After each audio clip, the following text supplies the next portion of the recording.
Hi, this is your Uncle Staffman coming to you live from the underbelly. We are back. Had a work trip and that was a lot of fun. Was down in SoCal for a little while, so I got to experience a lot of the traffic down there. So believe you me, it is legendary, the traffic. I am not surprised that there's not battles on the road more often down there. But hey, I'll be going on there once a quarter, so I'll have to deal with it. But how are you all doing? I hope you're doing well. Hope you're having a good day. I hope that you had a good weekend. And yeah, we are getting ready to embark on a new episode. I want to talk about just expectation versus reality.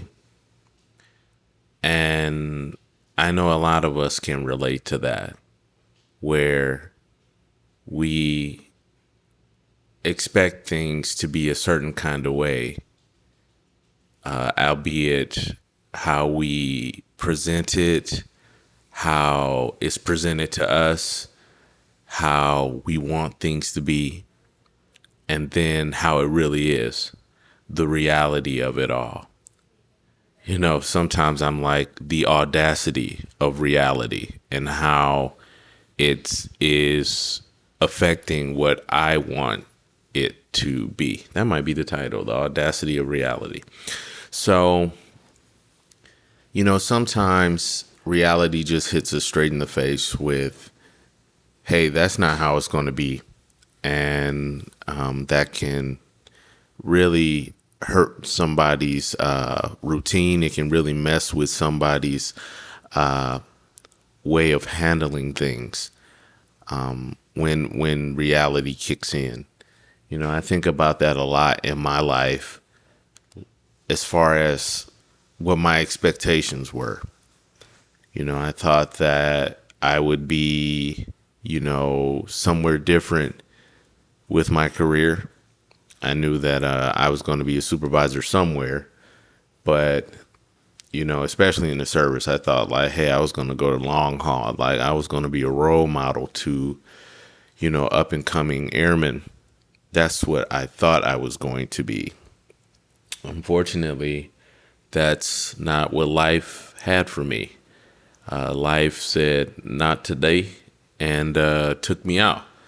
So I ended up having to readjust. And that's a lot of what we have to do. We have to readjust our how we see things.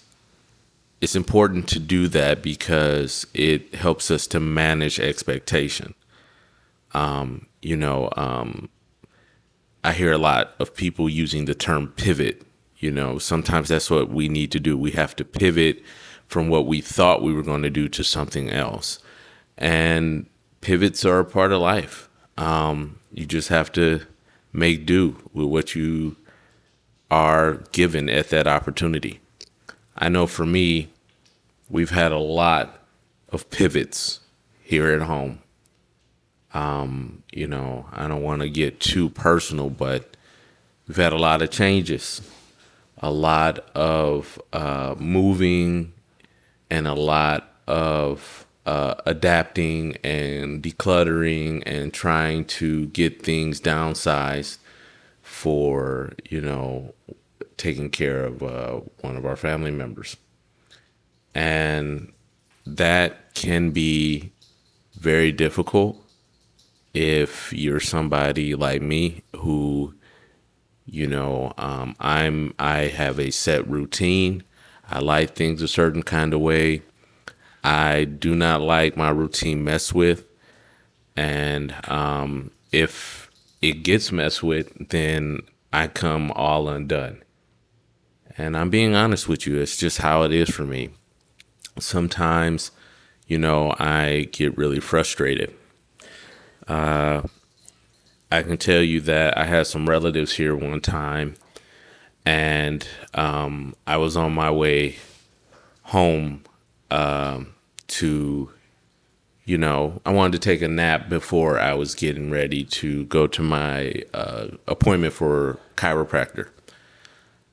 So I get home and I'm told that one of my relatives is in my bedroom. They are sleeping in the bed. And I was frustrated. I mean, I was just angry as all get out. And even though I could have just said, hey, let me go wake them up and tell them I'm coming in here, I didn't want to do that because I felt like, okay, they're napping. Now I feel bad for waking them up, but that's just how my mind works. So rather than have a fit, I internalized how I was feeling at that time.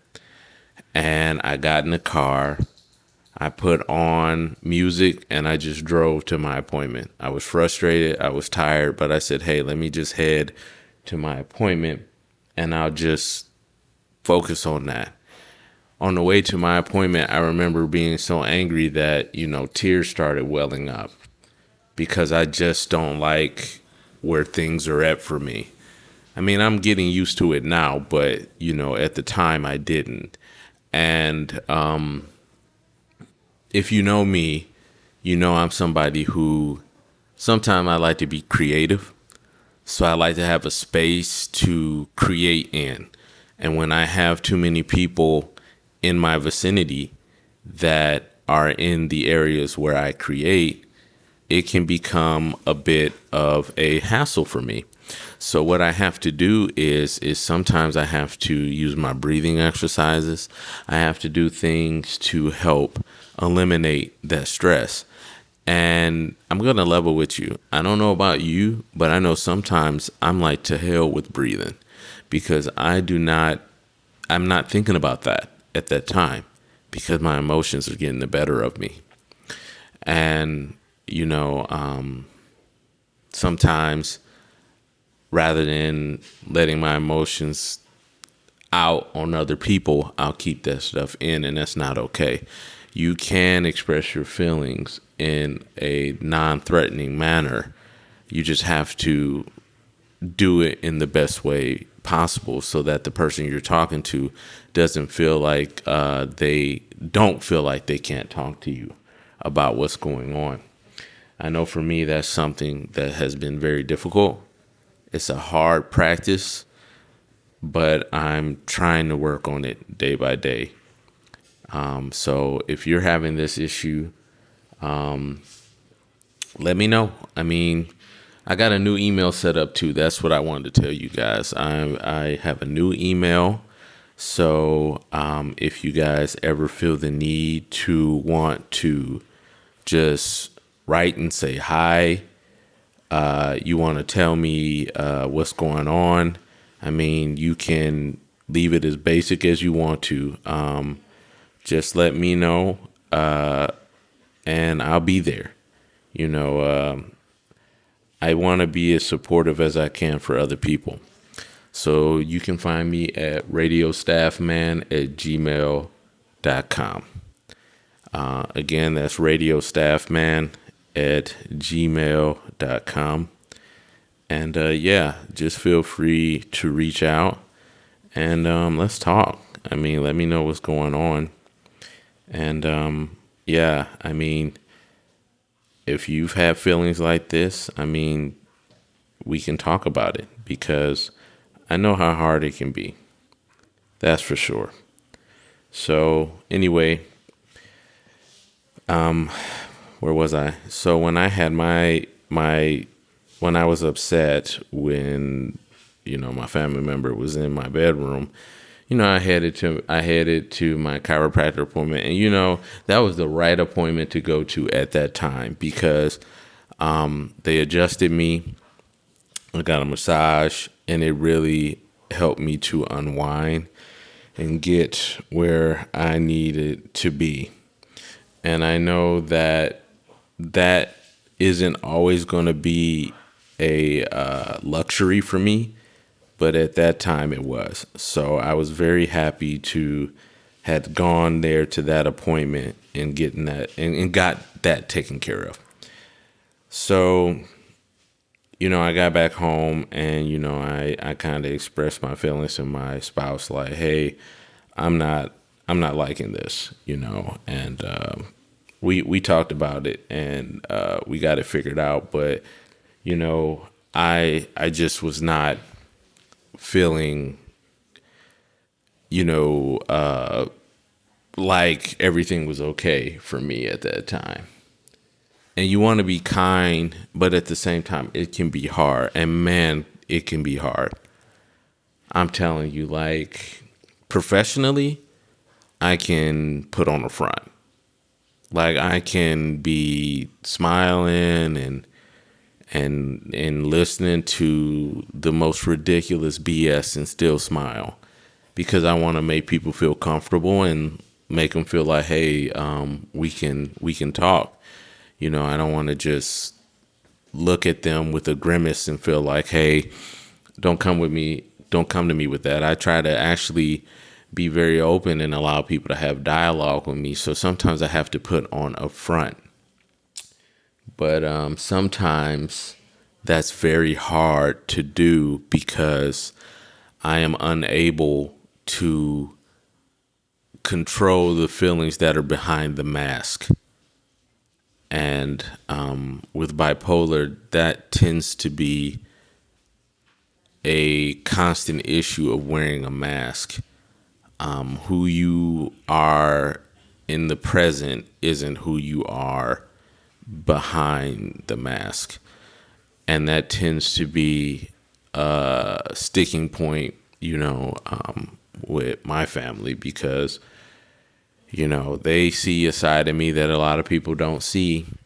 And, that's the side that's like a ball of anxiety, isolated.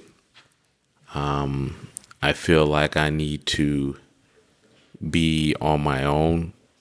Sometimes I've just gone and wandered off. Like when I'm so stressed, I'm just like, I've gone and wandered off and went on a walk. And I don't tell anybody where I'm going. I just go. And yeah, I've had to do that. But, when I'm around other people, they don't see all that. They see what's funny. They see me laughing. They see me telling jokes and, trying to make them laugh.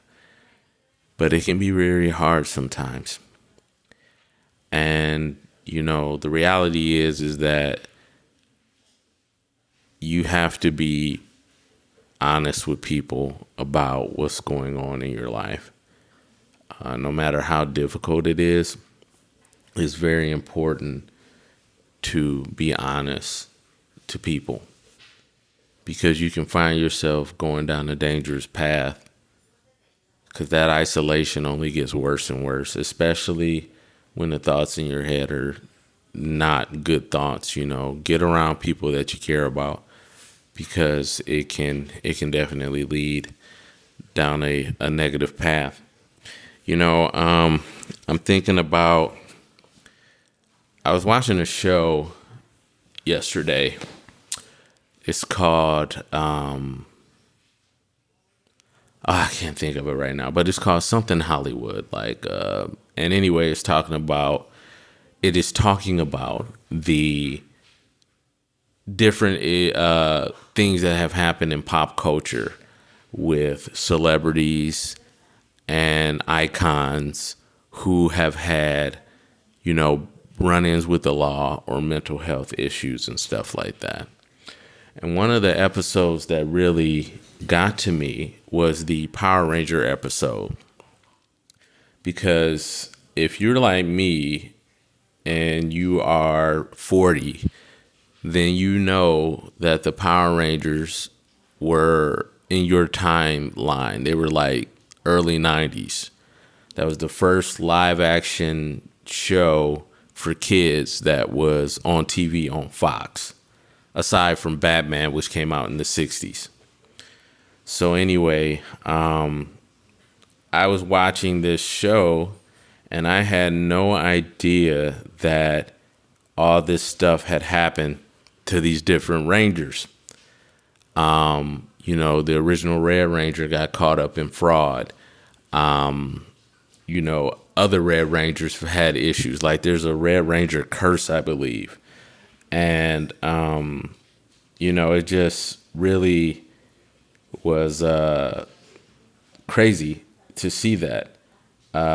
So what else I saw that really hit me was Jason David Franks, who played the Green Ranger.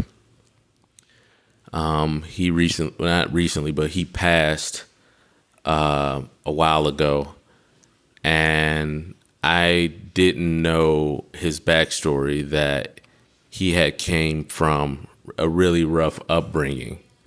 It was really just him and his brother looking out for one another. And if you don't know, Jason, or Tommy on the show, was probably he was the longest running Ranger on there. I mean, he was on there till like his 30s.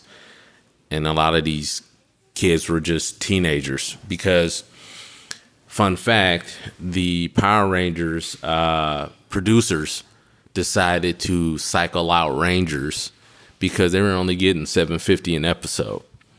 So, when the original Rangers were complaining about, hey, we need to get paid better wages, that was Trini, Jason, and Zach. When they complained, producers were like, okay, if you're going to complain, we're going to replace you. So now that explains that storyline from the first season when they ended up swapping out those three, the Black Ranger, the Yellow Ranger, and the Red Ranger. So anyway, further, upon watching this episode, and it's really good. I think it's called Hollywood Demons. I'm not sure, but it is on Hulu. Jason was a huge supporter of his fans. Like, he would go to all these places and, like Ranger Con and all these Comic Con stuff. He was there for his fans. Little did we know that he had some issues going on behind the scenes mentally, and he was always trying to support people around him. Even his fans said, like, hey, I told him that I was going through something. He gave me his email. And, another fan was like, hey, he gave me his number. And, it was just like, wow, man, like this guy really was there for his fans. And it really hit me hard because it was just like, this guy was dedicated, but he was a hero for everybody, but, where was his hero when he needed it? And I think it was his brother.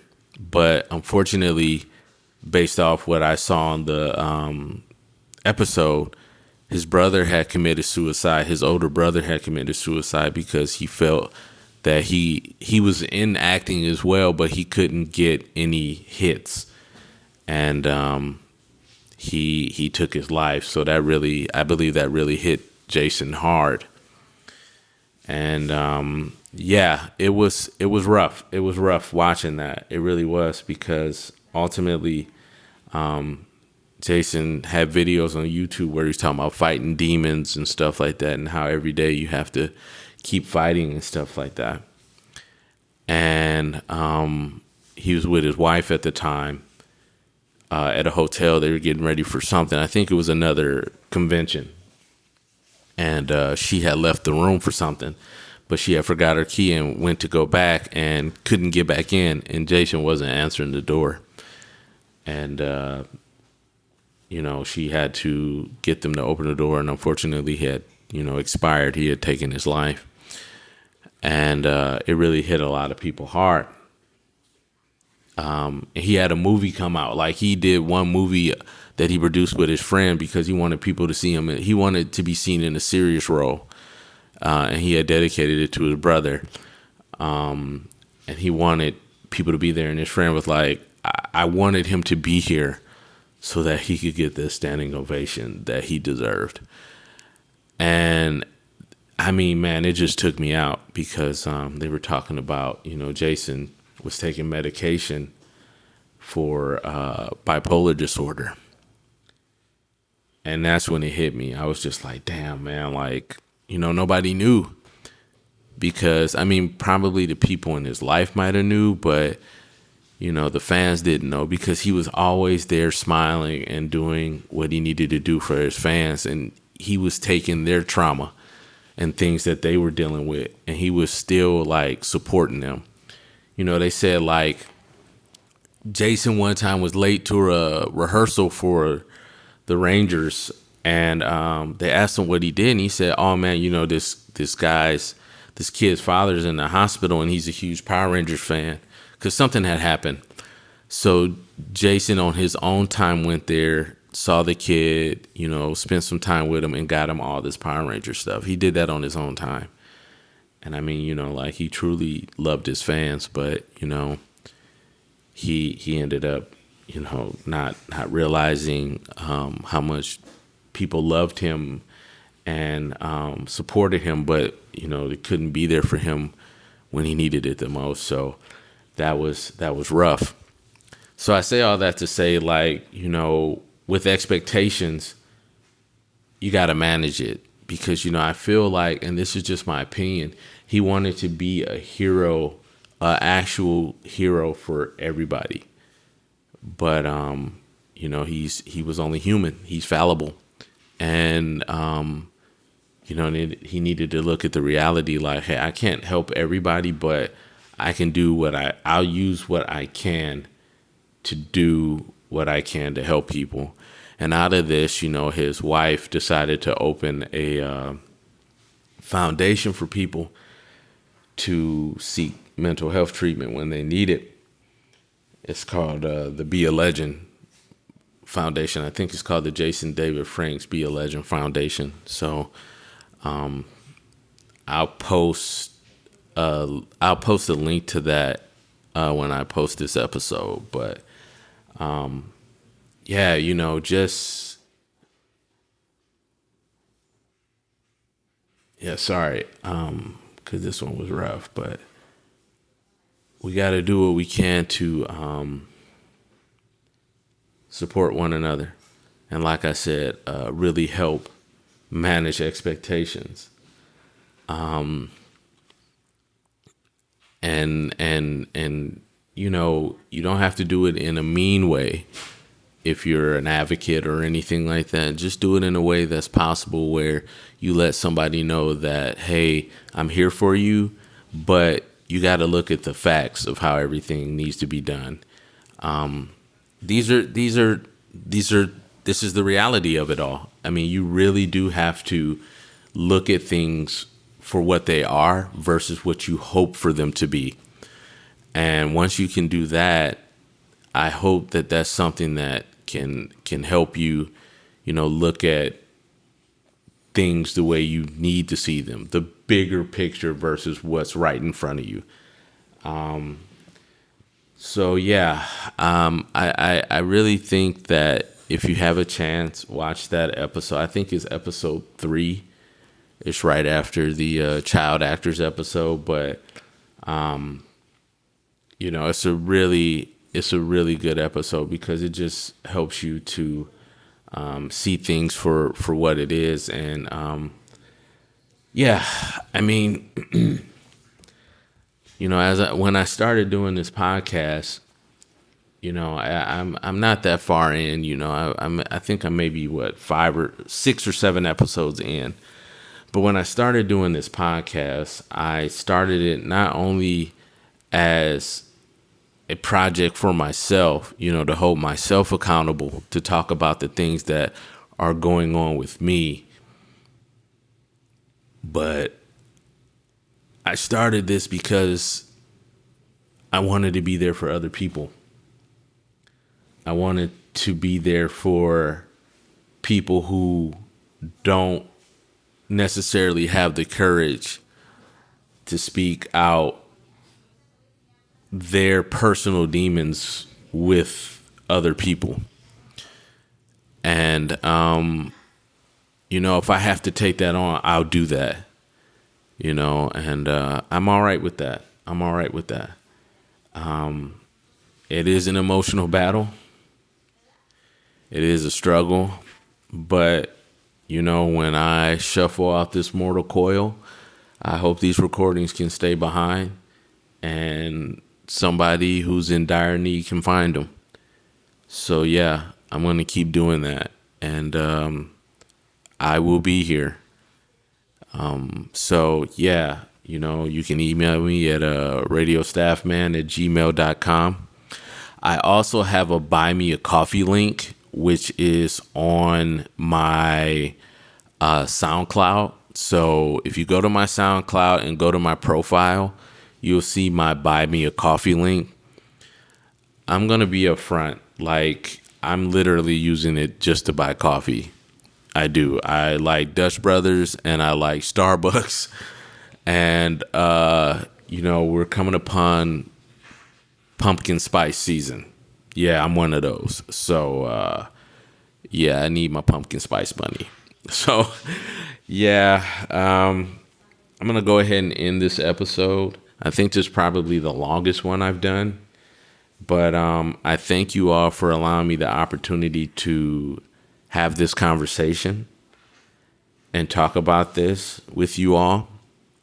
And I'm going to end with this. I heard once that dreamers need realists just as much as realists need dreamers. Dreamers need realists because realists keep them from floating too high. But realists needs dreamers because without them, they would never be able to get off the ground. So I hope that for those who are out there and, they need support, they need somebody to give them a reality check, find those people in your community to help you with that. I am not a professional in the mental health field. I am just a dude with a mic. So, take that opportunity. Find somebody that can help you. And, it's all right to seek help. That does not make you weak. It does not. And, the staff man supports you. I'll be here in the underbelly, so you'll be able to find me. And, so I think that's it. So, everybody, I hope you have a good night. I'll catch you on the flip or the flop, whichever you prefer.